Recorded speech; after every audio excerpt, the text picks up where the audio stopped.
Bonsoir, vous êtes fidèles au rendez-vous comme chaque lundi. C'est un plaisir de vous retrouver. On va refaire ensemble le tour de l'actualité du foot du week-end européen, bien sûr, avec la rédaction autour de la table. On a mis les deux Philippe l'un à côté de l'autre ce soir. Bonsoir à tous les deux. Bonsoir. Et puis de l'autre côté, Bruno et Patrick, vous allez bien? Bonsoir, on va très bien. Merci. On aurait pu démarrer l'émission, le chapitre anglais de la 11e journée, avec ceci, par exemple, les quelques titres qui émanent de la presse internationale aujourd'hui. Vous le savez, il y a des nouvelles révélations à peu près tous les jours de Mediapart sur les faveurs faites par l'UEFA aux grands clubs, sur le désir de ces mêmes clubs de se mettre autour de la table pour recréer une Super League, etc., etc., etc. Mais non, on a décidé, nous, on vous en parlera de ça plus tard, évidemment, dans l'année, quand on en saura un peu plus. On est très bien servi chez nous. On avait plutôt envie de mettre l'accent ce lundi sur une émotion très forte du côté de Cardiff, une émotion venue des joueurs de Leicester notamment. Bien sûr, qui ont perdu leur président le week-end dernier dans un crash d'hélicoptère. Ça, évidemment, la presse en a abondamment parlé. Mais je vais quand même vous faire vivre cette minute de silence, cette montée au jeu absolument exceptionnelle et poignante aussi de tout un club.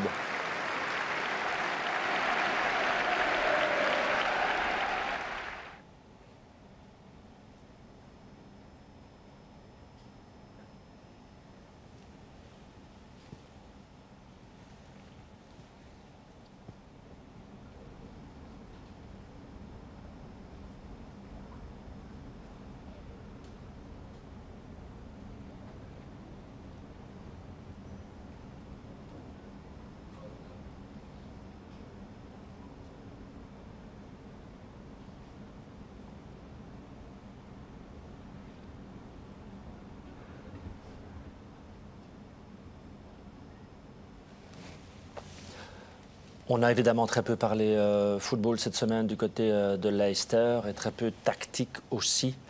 Ce sont des images évidemment fortes. Fortes. Et on voit en plus que les joueurs, je trouve, ont Ils sont très touchés. Voilà, ah oui, une vraie émotion, une vraie peine.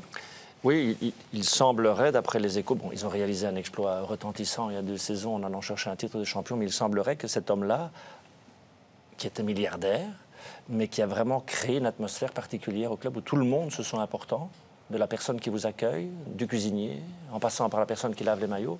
Il a vraiment créé cette culture. Il considérait tout le monde, même ses stars, comme le personnel, si vous voulez, du club, comme faisant partie de sa famille. Il ne doit pas trop s'en faire, Lukaku, parce que son substitut, on va dire ça comme ça... C'était Alexis Sanchez, aligné en 9, ou aligné à la pointe... Le gros transfert de Manchester en janvier dernier.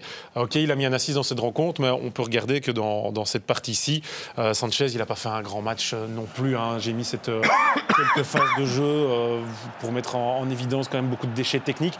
Bon, là, on va se dire, peut-être pour les spectateurs, heureusement que c'est Sanchez et c'est Lukaku qui n'aurait pas arrivé sur les genoux, ça aurait peut-être fait un petit peu plus mal. Voilà, image sympa. Mais avant, il y a du déchet technique de Sanchez. 78% de passes réussies pour Sanchez. C'est dans la moyenne de Romelu. Romelu, dans des matchs comme ça, contre des équipes comme Wolverhampton, comme West Ham, il est à 75-76% de passes réussies dans ses déviations. Donc c'est la même moyenne de passes. OK, Lukaku, il avait été, par exemple, à 55% de passes réussies, mais c'était face à Chelsea. Là, c'était un adversaire un petit peu plus compliqué. Donc du déchet pour Sanchez. Seulement 2 tirs au but, dont voici le plus dangereux. Les 2 ont été contrés. Donc voilà, on critique le rendement statistique de Lukaku. Sanchez, il n'a même pas pu emmener un tir vers le cadre du but et voilà, du déchet. On se fait un petit peu l'avocat de Lukaku ici parce qu'on l'aime bien, parce qu'il nous a rendu des fiers servir en équipe nationale. On n'est pas en train de détruire Sanchez non plus. C'est peut-être aussi tout simplement le poste de numéro 9, le poste d'avant-centre. Le poste et l'animation, sans doute. Et l'animation autour de lui qui peut poser problème parce que Sanchez, c'est de la qualité aussi. Oui, bien sûr, bien sûr. Voilà, on va voir évidemment, on va suivre ça. Enfin, pour l'instant, pas trop d'inquiétude pour Romelu. On verra d'ailleurs s'il est dans la sélection. Puis la saison des Red Devils, c'est longue avec la Ligue des Champions, etc. Exactement. Il l'a dit d'ailleurs dans ses interviews d'après-match, Klopp. Il ne l'a pas dit comme ça, mais ils ont perdu la bataille d'entre-jeux. Pourquoi? Parce que vous avez Torreira et Xhaka. Je vais vous montrer un petit peu. Voilà, ces 2 joueurs-là vont passer leur temps à gagner tous les duels, à battre cette équipe de Liverpool. Et quand vous avez deux demi-défensifs comme ceux-là, qui en plus ont une qualité de passe de relance, parce que là, on est dans les 3e minutes de jeu, hein, ça part de Chaka, et regardez, il est hors jeu, Aubameyang, sinon c'est goal. Ça permet de libérer vos attaquants, ça permet de libérer un garçon comme Özil. Regardez, Chaka, il est là, il est couvert par Torreira, et à un moment donné, ce sont des passes de finition qu'il envoie. Hein. Il sera de nouveau hors jeu sur cette action-là, Aubameyang, mais nous sommes à la 7e minute de jeu et on voit tout de suite ce style.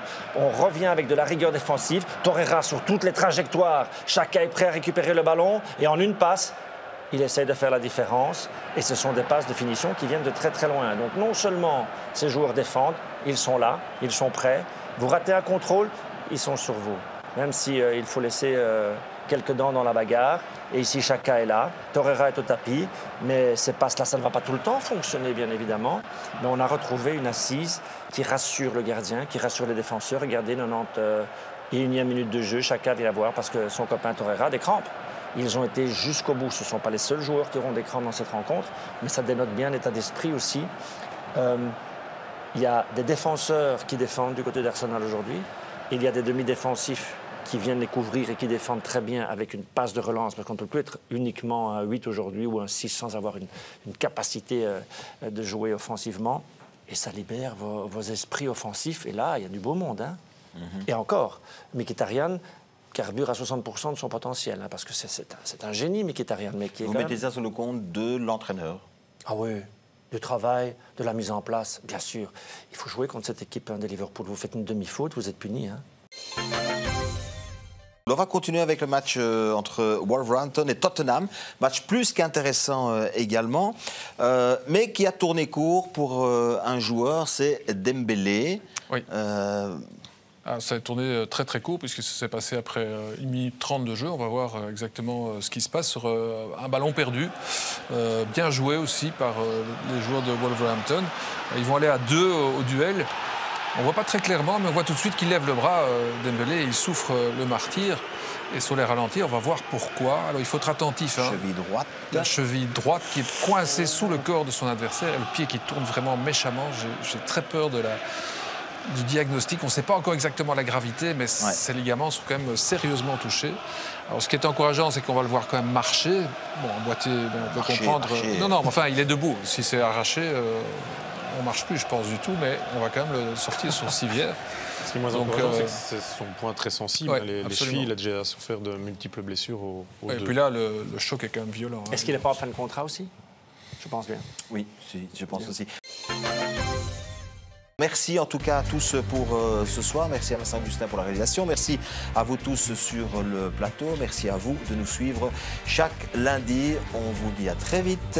Et puis, amusez-vous bien ce soir et cette semaine et le week-end prochain et dans les mois qui viennent. Bye bye.